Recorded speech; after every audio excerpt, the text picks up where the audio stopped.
Hello people, welcome to the UPSC things. ये channel UPSC से related doubts और GS के कुछ टफ टॉपिक से रिलेटेड डाउट्स को इजी एक्सप्लेन करने के लिए बनाया गया है। So let's start. इसका टॉपिक है इन्वेस्टमेंट। आखिर इन्वेस्टमेंट होता क्या है?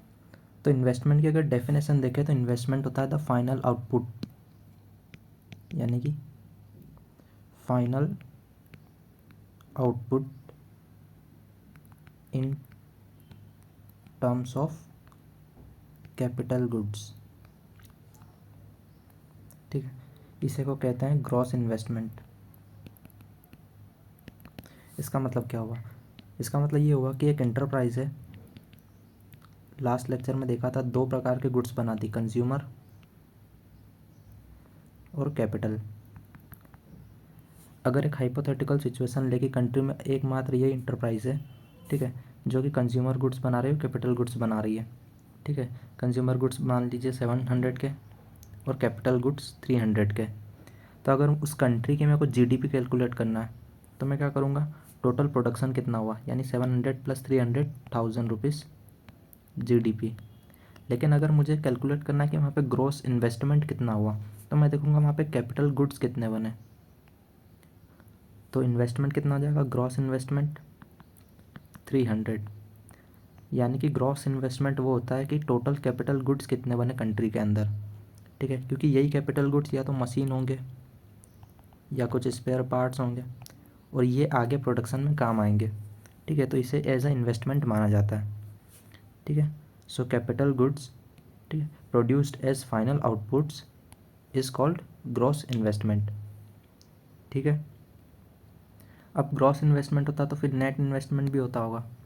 तो नेट इन्वेस्टमेंट भी होता है ये जो ग्रॉस इन्वेस्टमेंट किया, यानी कि इंटरप्राइज ने जब ये गुड्स बनाए, कैपिटल गुड्स। ठीक है, यानी कि जो इंटरप्राइज थी उसने जो 300 के कैपिटल गुड्स बनाए, तो ये बनाते समय उसके अंदर भी कुछ मशीन्स वगैरह में डिफेक्ट आया होगा। ठीक है, उसकी भी कुछ सर्विसिंग लगी होगी। तो मान लीजिए कि इसमें जो, इससे क्या बोलते हैं, इसे डेप्रिसिएशन बोलते हैं। ठीक है, तो मान लीजिए कि इसमें 50 रुपीज़ का डेप्रिसिएशन आ गया। डेप्रिसिएशन इन द सेंस कि इसकी मशीन ख़राब हो गई या कुछ, तो उसमें इतना खर्चा लगा। तो हम लोग नेट इन्वेस्टमेंट कितना निकालेंगे, तो जो नेट इन्वेस्टमेंट होगा वो होगा ये 300, यानी ग्रॉस इन्वेस्टमेंट माइनस में हमें कितना आगे से देना पड़ा, यानी 50। तो 250 रुपीज़ नेट इन्वेस्टमेंट। यानी इंटरप्राइज कैपिटल गुड्स कितना बना रही, 300 का। तो ये था ग्रॉस इन्वेस्टमेंट। लेकिन इसको बनाते समय 50 रुपये हमारे को खर्चा भी लगा। ठीक है, फॉर इट्स सर्विसिंग वगैरह। तो इसको हम माइनस करेंगे तो हमें मिलेगा नेट इन्वेस्टमेंट। ठीक है, अब कई बार ऐसा भी तो हो सकता है कि इसने 300 के कैपिटल गुड्स बनाए और कुछ, यानी कि कुछ मान लो कि इंडिया में नहीं बन पाते, तो मान लीजिए कि 100 रुपीज़ के कैपिटल गुड्स इन्होंने इंपोर्ट करे। ठीक है, let me make it clear.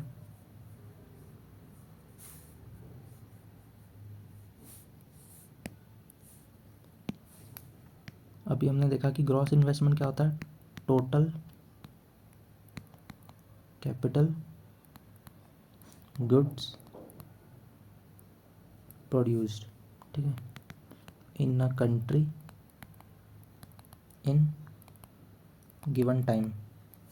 तो इंटरप्राइज प्रोड्यूस कर रही वो ठीक है, मान लीजिए उसने 300 के प्रोड्यूस करे थे, लेकिन कुछ मशीनें ऐसी है जो इंडिया में नहीं बन पाई, तो उसने 100 रुपीज़ की वो मशीनें इंपोर्ट की।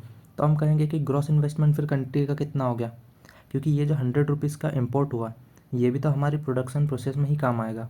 इसलिए हम कहेंगे कि जो ग्रॉस इन्वेस्टमेंट है वो हुआ 400 का।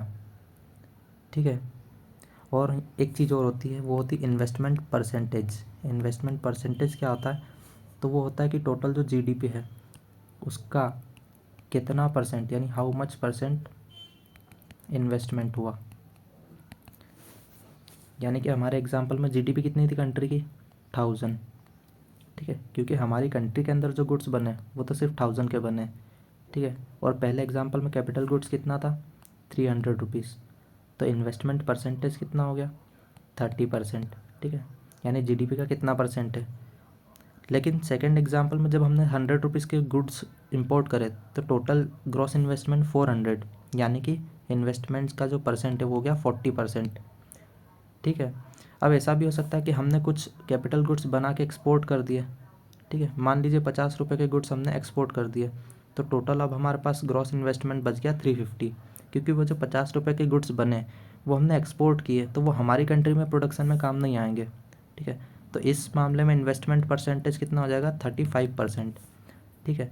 यानी अगर कंट्री की ग्रॉस इन्वेस्टमेंट कैलकुलेट करना है तो उसके लिए हमें कुछ चीज़ें ऐड और कुछ चीज़ें सब्ट्रैक्ट करनी पड़ती है।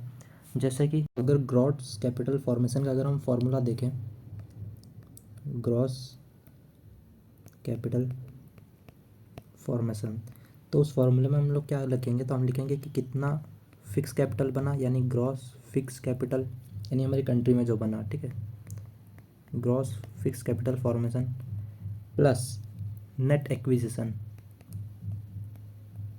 Net acquisition from foreign.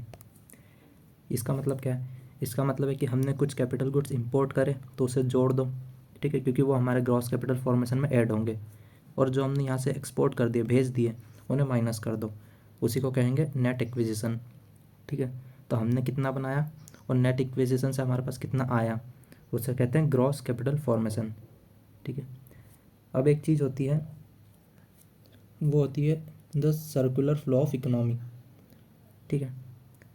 यानी कि सर्कुलर फ्लो ऑफ इकोनॉमी क्या होता है, तो उसके लिए दो चीज़ें होती है। एक हाइपोथेटिकल कंडीशन है, मान लीजिए ये इंटरप्राइज है जो कि एक अकेला है, मतलब, ठीक है, कंट्री में, और यहाँ पर हम ले लेते हैं हाउस होल्ड सेक्टर। असल में ये है सर्कुलर फ्लो ऑफ इनकम, ठीक है।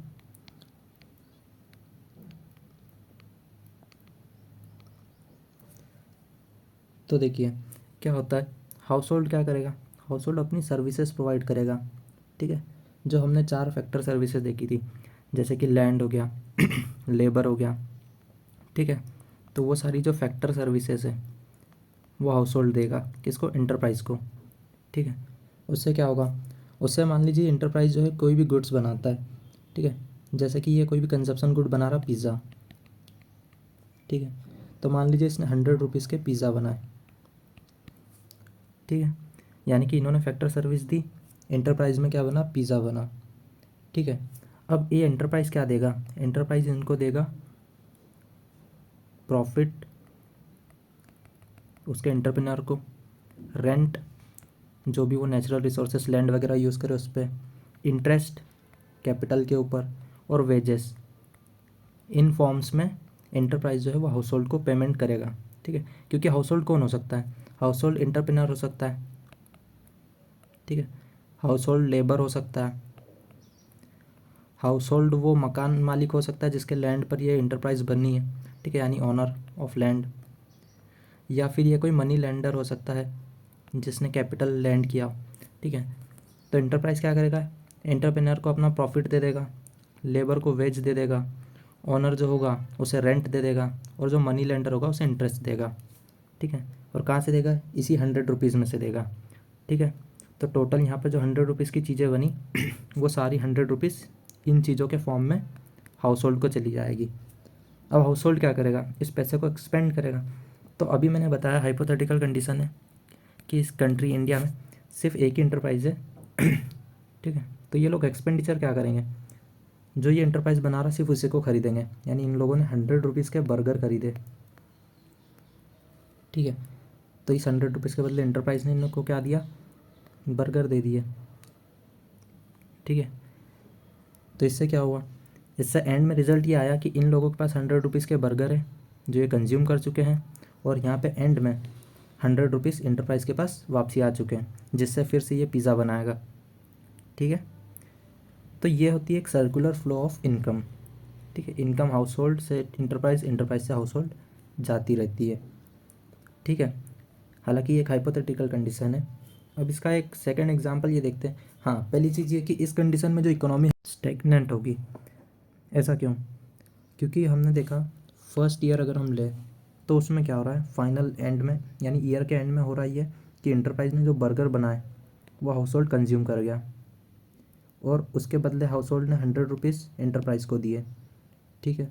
अब नेक्स्ट ईयर क्या होगा, नेक्स्ट ईयर फिर इंटरप्राइज इस 100 रुपीज़ को यूज़ करके पिज़्ज़ा बनाएगा।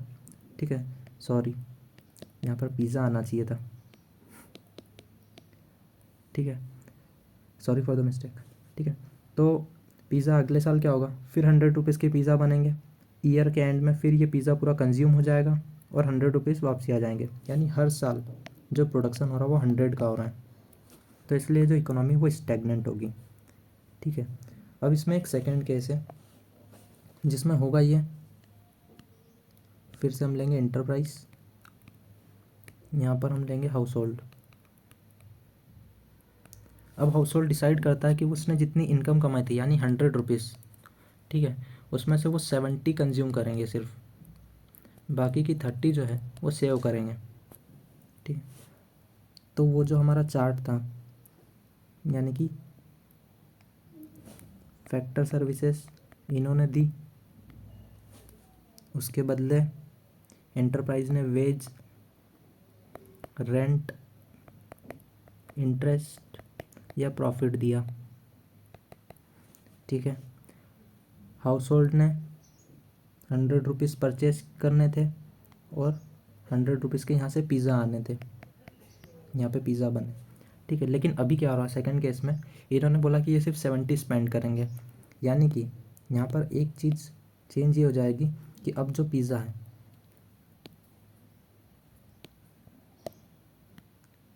अब जो पिज़्ज़ा है वो सिर्फ 70 रुपीज़ का कंज्यूम होगा। ठीक है, तो हाउस होल्ड क्या करेगा, एंटरप्राइज को 70 रुपीज़ देगा और 30 रुपीज़ जो है वो बैंक में देगा। यानी कि यहाँ पर आवाज़ चुकी है बैंक, मिडिल मैन। ठीक है, तो 30 रुपीज़ कहाँ गए, बैंक में एज अ सेविंग। 30 रुपीज़ क्या है, सेविंग है। अब अगर पिज़्ज़ा की डिमांड सिर्फ 70 की है तो कोई भी कंपनी 70 का ही पिज़्ज़ा बनाएगी। ठीक है, यानी ये जो 70 उसे गेन हुए इसका वो पिज़्ज़ा बना रही है, तो बाकी का क्या करेगी, तो अब ये बैंक जो है, ठीक है, क्योंकि बैंक को चलने के लिए जो है बैंक जब इंटरेस्ट देती है तो वो इधर से लोन में पैसा घुमाती है। ठीक है, तो ये जो 30 रुपीज़ है ये बैंक इंटरप्राइज़ को देगी। अब इंटरप्राइज़ ये सोचती है कि अगर हाउस होल्ड 70 का कंजप्शन कर रहा है तो सिर्फ 70 का पिज़्ज़ा यानी कंजप्शन गुड बनाओ, और 30 का क्या बनाओ, 30 का पिज़्ज़ा की मशीन बनाओ, पिज़्ज़ा मेकिंग मशीन। ठीक है, यानी अब क्या हो रहा है, अब 70 रुपीज़ का कंजप्शन गुड बन रहा है और 30 का कैपिटल गुड। ठीक है और आप यहाँ पर एक चीज़ और देख सकते हैं कि 30 की सेविंग हुई थी तो 30 का क्या बना, कैपिटल गुड, जिसे हम क्या कहते हैं, ग्रॉस इन्वेस्टमेंट। ठीक है, अगर मान लीजिए हाउस होल्ड ये डिसाइड करे कि उसे सिर्फ 60 रुपीज़ कंज्यूम करने हैं और 40 रुपीज़ सेव करने हैं, तो बैंक 40 रुपीज़ जो है वो इंटरप्राइजेस को देगी। और हमने हाइपोथेटिकल कंडीशन ये मानी कि कंट्री में एक ही इंटरप्राइज है, तो पूरा 40 रुपीज़ यहाँ जाएगा। यानी कि यहाँ पे फिर से 40 रुपीज़ के कैपिटल गुड्स बनेंगे। यानी कि अब 40 की अगर सेविंग थी तो 40 का ही ग्रॉस इन्वेस्टमेंट हुआ। तो इससे एक चीज़ ये इंपॉर्टेंट हाइपोथेसिस निकल के आया कि क्लोज्ड इकोनॉमी जहाँ पे कोई इंपोर्ट एक्सपोर्ट नहीं होता वहाँ पर सेविंग बराबर होती है इन्वेस्टमेंट के। ठीक है, यानी कंट्री जितना सेव करेगी उतना ही वहाँ पर कैपिटल फॉर्मेशन होगा और उतना ही वहाँ पे इन्वेस्टमेंट होगा। ठीक है, इसीलिए कहा जाता है सेविंग को प्रमोट किया जाता है, ठीक है, ताकि कंट्री की इकोनॉमी आगे बढ़े। आगे कैसे बढ़ेगी, ये जो पिज़्ज़ा मशीन सब बन रही है इससे क्या होगा, अब इससे पिज़्ज़ा प्रोडक्शन इंक्रीज़ होगा। ठीक है, तो इससे क्या होगा, इससे प्रोडक्शन जब इंक्रीज़ होगा तो मान लीजिए फर्स्ट ईयर में 100 हो रहा था तो नेक्स्ट ईयर में 120 का होगा, उसके नेक्स्ट ईयर में 150 का होगा। तो इससे इकोनॉमी प्रोग्रेस करेगी। ठीक है, स्टैग्नेंट नहीं रहेगी। ठीक है, तो ये कनेक्शन था जो कि हमने देखा इन्वेस्टमेंट और सेविंग के बीच में। ठीक है अब यहाँ पर होता क्या है, अब मेन चीज़ आती है जीडीपी, तो उसे हम नेक्स्ट लेक्चर में देखेंगे। यहाँ पर मैं थोड़ा सा ये बता देता हूँ कि जो भी ये टोटल प्रोडक्शन हुआ, क्योंकि ये क्लोज्ड इकोनॉमी थी, यहाँ कोई इंपोर्ट एक्सपोर्ट नहीं है, तो यहाँ जो टोटल प्रोडक्शन हो रहा है, जैसे पिछले केस में 100 रुपीज़ के पिज़्ज़ा बन रहे थे। ठीक है, तो बस 100 ही जीडीपी थी कंट्री की। ठीक है, अभी इस केस में भी क्या हो रहा है, फर्स्ट वाले केस में 70 के कंजप्शन गुड, 30 के कैपिटल गुड, यानी अभी भी 100 है जीडीपी। लेकिन नेक्स्ट ईयर क्या होगा, नेक्स्ट ईयर जैसे हमने देखा 120 के पिज़्ज़ा बन रहा है। ठीक है, और कुछ कैपिटल बन जाएगा 30, तो अब 150 होगी जीडीपी। यानी जब कैपिटल फॉर्मेशन होता है तो जीडीपी बढ़ती है, ठीक है, क्योंकि हम लोग जो मशीन्स बनाते हैं वो चीज़ों को और ज़्यादा तेज़ी से प्रोड्यूस करती है, ठीक है। So thank you all.